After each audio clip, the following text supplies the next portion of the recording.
Тыһынча 911 сыллаах карыллан бу күннерге жери элбак спортсменнери итен тахаран улуска спорт сайдыдыгар төһүү күйүс болар намнага ого спортивная школата үйөрүлээх быһыга майгыга бээтин итиллээчтен Россия спортка төлээх мастерын Саха республикатыгар спорт уна физическая культура үтөөлээх үлэхитин намулуһун ыты колохтоогун Петр Юмшанов атын сүкте. Бурбаат ол бир улуханы обязывайдыр.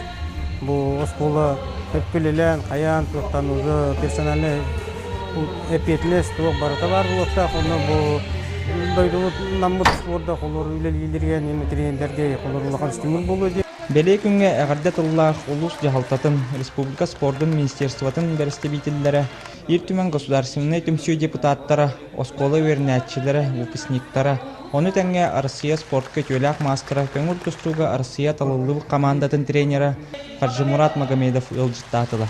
Хочется пожелать, что в недалеком будущем они прославляли и Республику Якутия, и нашу великую страну Россию на многих международных соревнованиях, чтобы радовали нас своими победами. Но сегодня еще двойной праздник, сегодня день рождения у нашего многоуважаемого, нашего брата Петра Петровича Юмшанова. Үйөрүлээх тәрәһен Хаджимурат Магомедов бәйтин кең опытуттан үлләсте намнага о спортивный школатын итилләчче олор гаранаан ыппыт мастер-классынан түмүктенне. Сергей Дьяконов, Юрий Христофоров, Саха телевидениете, Намулуха.